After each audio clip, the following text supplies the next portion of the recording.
আপুনি জুবিন দা মই আসলে ৰাংচাং বুলি মাতিছিলো ৰাংচাং মানে সূৰ্য আৰু মই যিদিনাখন ৰাংচাং নামটো দিছিলো দাদা ইমান ফুৰ্তি পাইছিলে যে ইমান ধুনীয়া নাম কি কচোন মই কোনো সূৰ্য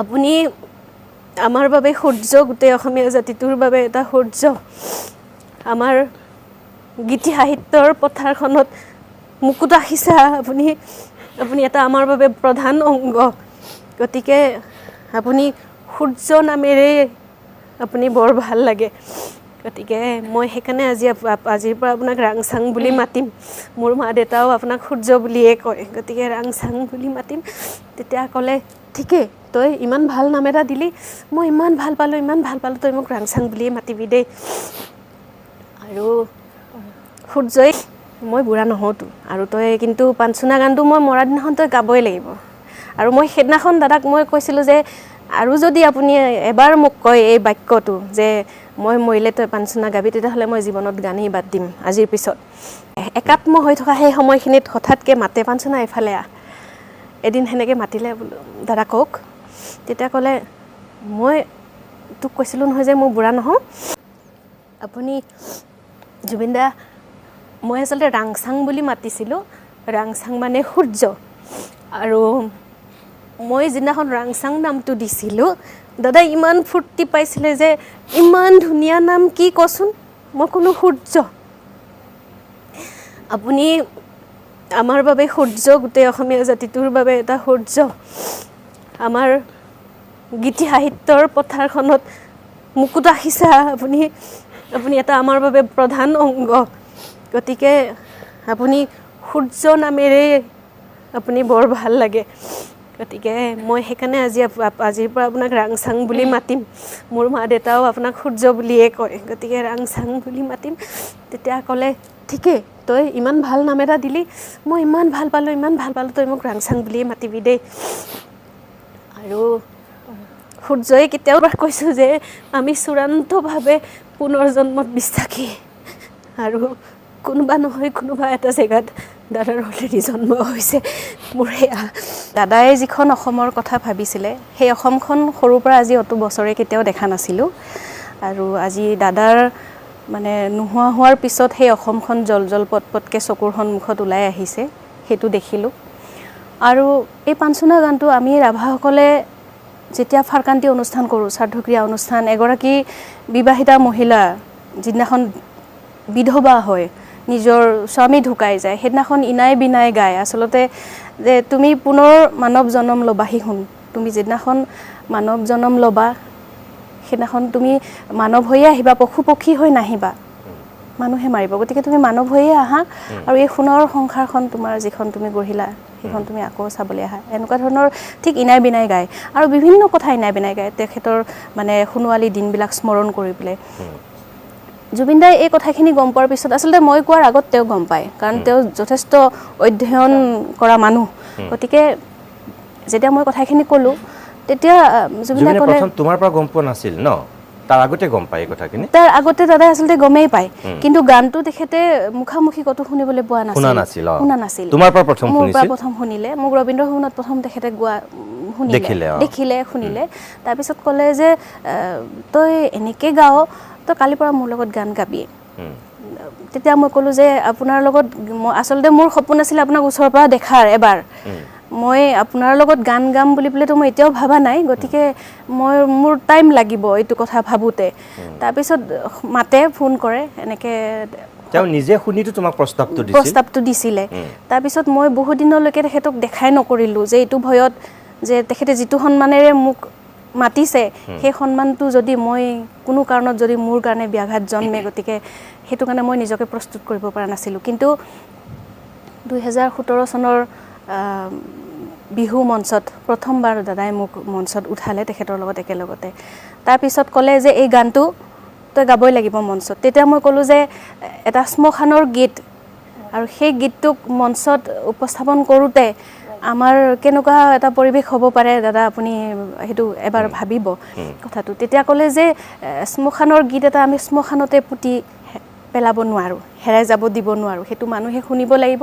আৰু ৰাভাসকলৰ যে ইমান ধুনীয়া কালচাৰ এটা আছে, ৰাভাসকলৰ যে ইমান ৰং বিৰঙৰ সংস্কৃতি এটা আছে, সেইটো অসমৰ মানুহে জানিব লাগিব, পৃথিৱীয়ে জানিব লাগিব পাঞ্চনা কি, পাঞ্চনা কেতিয়া গায়, কিয় গায়, শুনিব লাগিব। আৰু তেনেধৰণে মই মঞ্চত গাবলৈ আৰম্ভ কৰিলোঁ। আৰু এদিন দাদাই হঠাৎকৈ ক'লে যে যিখন আহিবলগীয়া তেখেতৰ বোলছবি কাঞ্চনজংঘা, সেইখনত মোক গোৱাৰ প্ৰস্তাৱ দিলে। আৰু এদিন ক'লে কি আজি তই গানটো গা। আৰু মই সেইদিনাখন গানটো গালোঁ, এবাৰেই গালোঁ, তেখেতে কেৱল ট্ৰেকটো চলাই থৈ দিছে যে তুমি গাই থাকা। মই গালোঁ, গোৱাৰ পিছত বহুত সময় ভাবুক হৈ গৈছে। মই ক'লোঁ যে মই আকৌ এবাৰ গাম, মই এতিয়া এনেহে গাইছোঁ, মই আকৌ এবাৰ গাম। তেতিয়া ক'লে নালাগে, মই আচলতে সেয়া মই এবাৰতে গোৱা। আৰু তাৰপিছত দাদাই ক'লে আৰু তই গাব নালাগে বুলি কৈ বহুত সময় ভাবুক হৈ তেওঁ মানে অলপ সময় বাহিৰত ওলাই গুচি গ'ল। তেতিয়া ভাবিলোঁ মই কিবা ভুল কৰিলোঁ নেকি।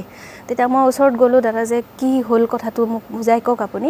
তেতিয়া কৈছে তুমিতো ফাইনেল বুলি গোৱাই নাছিলা। ফাইনেল বুলি মই গোৱা নাই, প্ৰথম এবাৰ মই গাই চাইছোঁ। তাৰপিছত দাদাই ক'লে যে সেইটোৱে হ'ব বুলি কৈছে, সেইটোৱে হ'ব বুলি ক'লে। তাৰপিছত ক'লে পাঞ্চনা তই এইফালে আহ, মাতিলে। তাৰপিছত কৈছে যে মোৰ মানে কলিজাটো এটা কিবা ধৰণৰ লাগিছে, আৰু মোৰ আজি তোক মই এটা প্ৰস্তাৱ দিলোঁ, মই যিদিনাখন ঢুকাম মই মৰিমতো, মই বুঢ়া নহওঁতো, মই বুঢ়া নহওঁতো, মই বুঢ়া নহওঁতো, মই মৰিমতো। গতিকে মই যিদিনাখন মৰিম সেইদিনাখন মানে তই গানটো গাবি। তেতিয়া মই বহুত সময় ময়ো মনে মনে থাকিলোঁ। আৰু মই ক'লোঁ যে এনেকুৱা ধৰণৰ আৰু প্ৰস্তাৱ মোক দুনাই আপুনি নিদিব এইটো। আৰু আচলতে ৰাভা সমাজত এই গানটো চোতালত গোৱাটোৱে নিষেধ, গাব নালাগে। এইটো মই মঞ্চত গোৱাৰ কাৰণে বহুত সময়ত মই বিতৰ্কৰ সন্মুখীন হৈছোঁ। তাৰপিছতো মই সংগীত হিচাপে, কাৰণ সংস্কৃতি বস্তুটো বাকচৰ ভিতৰত সোমাই থৈ দিয়া বস্তু নহয় কেতিয়াও। গতিকে আৰু মই লোক সংস্কৃতিৰ ছাত্ৰী হিচাপে সেইটো মোৰ সদায় মোৰ এটা টান থাকে যে মোৰ সংস্কৃতিখিনি মই বাহিৰত মই এবাৰ হ'লেও মই দেখুৱাম। গতিকে আৰু বহুত কেইবাৰ মোৰ ঘৰৰ চোতালত কেতিয়াবা দাদাই যায়, ৰাতি দুভাগ, ৰাতি 2 ঘণ্টালৈকে কেতিয়াবা বহে, একাত্ম হৈ থকা সেই সময়খিনিত হঠাৎকৈ মাতে পাঞ্চনা এইফালে আহ। এদিন সেনেকৈ মাতিলে, বোলো দাদা কওক। তেতিয়া ক'লে মই তোক কৈছিলোঁ নহয় যে মই বুঢ়া নহওঁ, মই বুঢ়া নহওঁতো, আৰু তই কিন্তু পাঞ্চনা গানটো মই মৰা দিনাখন তই গাবই লাগিব। আৰু মই সেইদিনাখন দাদাক মই কৈছিলোঁ যে আৰু যদি আপুনি এবাৰ মোক কয় এই বাক্যটো যে মই মৰিলে তই পাঞ্চনা গাবি, তেতিয়াহ'লে মই জীৱনত গানেই বাদ দিম, আজিৰ পিছত মই আৰু কেতিয়াও গান নাগাওঁ। তাৰপিছত দাদাই তেতিয়া ক'লে হ'ব দে, আজিৰ পৰা নাগাওঁ, কিন্তু কথাটো তই মনত নকওঁ কথাটো, কিন্তু তই মনত ৰাখিবি। আৰু তুমি এতিয়া ঢুকুৱাৰ দিনা গাব পাৰিলা জানো? মই নোৱাৰিলোঁ, কাৰণ সেইদিনাখন কি এটা পৰিৱেশ। সেইদিনাখন পাঞ্চনা দালাইটো মোৰ মনৰ পৰা মই বহুতবাৰ গালোঁ, কিন্তু মোৰ মুখেৰে এটা শব্দও মোৰ সেইদিনাখন মোৰ নোলাল। আৰু মোৰ একচেপ্ট কৰিবলৈকে মোৰ বহুত সময় লাগিল। যে যদি মই এটা অনুৰোধ কৰোঁ এতিয়া যে তুমি গাব নোৱাৰিলা, তেতিয়া কালি তেখেতৰ শ্ৰাদ্ধ হৈ গৈছে এমহীয়া, তুমি যদি আজি গাই পেলাই তেওঁক এটা শ্ৰদ্ধা দিয়া যে তেওঁ বিচাৰিছিলে যিহেতু, তোমাক কৈছিলে যিহেতু, আৰু সঁচা কথা ক'বলৈ গ'লে মই তোমাক দুখ দিব বিচৰা নাই, একদম তুমি মাফ কৰিবা। কিন্তু তেওঁ যিহেতু কৈ গৈছিল, আজি গৰিমা গাৰ্গে তেওঁ ঢুকোৱাৰ পিছতো শিৰত সেন্দুৰ লৈ আছে। কিয় লৈ আছে? জুবিন গাৰ্গে সেইটো বিচাৰিছিল, সেইকাৰণে লৈ আছে। জুবিন কেতিয়াও গৰিমা গাৰ্গে বগা সাজ পিন্ধি তেনেকুৱা কিবা কাজ কৰ্ম কৰক জুবিনে কেতিয়াও বিচৰা নাছিল, সেইকাৰণে গৰিমা গাৰ্গে সেইখিনি কৰা নাই। যি তেওঁ বিচাৰিছিল মানুহে সেইখিনি কৰিবলৈ চাইছে। তোমাক মই এটা অনুৰোধ কৰিব পাৰোঁনে এতিয়া, যদি তুমি অকণমান ইয়াত যদি গীতটো গাই দিয়া। তেওঁ একমহীয়া শ্ৰাদ্ধ হৈ গৈছে কালিৰ দিনটোত, আৰু সেইকাৰণে মই তোমাক আজি মাতি আনিছোঁ। মই জানো যে তুমি কেতিয়াও গাব পৰা নাই, তুমি তেওঁ ঢুকাওঁতে আহিছা, তুমি কান্দি কান্দি কথা ক'ব পৰা নাই, তুমি তেওঁ ঘৰত বা তেওঁ শ্ৰাদ্ধস্থলীত, তেওঁ সমাধি ক্ষেত্ৰত তুমি ক'তো গাব নোৱাৰা, মই এইটো জানো। জুবিন গাৰ্গে হাজাৰ কৈ গ'লেও তুমি নোৱাৰিবা, তোমাৰ কষ্ট হ'ব। তথাপিও আজি ইয়াত তুমি এইকাৰণে তুমি গোৱাটো বিচাৰিছোঁ যে তেওঁ আশা কৰিছিল। মই এইকাৰণে গাম নিতুমনিদা আজি, যে আমি ৰাভাসকল আমি পুনৰ জন্মত বিশ্বাসী। আৰু আজি এই মজিয়াতেই মই দাদাৰ পুনৰ জন্ম কামনা কৰি মই অন্তৰেৰে মই পাঞ্চনাত তেখেতৰ কাৰণে গাম আজি। কেতিয়াও নুশুৱে, এফালে ৰাতি হ'লেও এফালেতো পোহৰ দি থাকে নিতুমনিদা।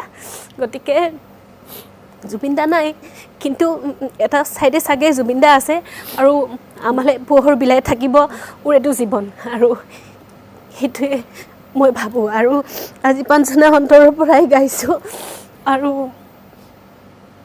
পুনৰবাৰ কৈছোঁ যে আমি চূড়ান্তভাৱে পুনৰ্জন্মত বিশ্বাসী আৰু কোনোবা নহয় কোনোবা এটা জেগাত দাদাৰ অলৰেডি জন্ম হৈছে মোৰ সেয়া বিশ্বাস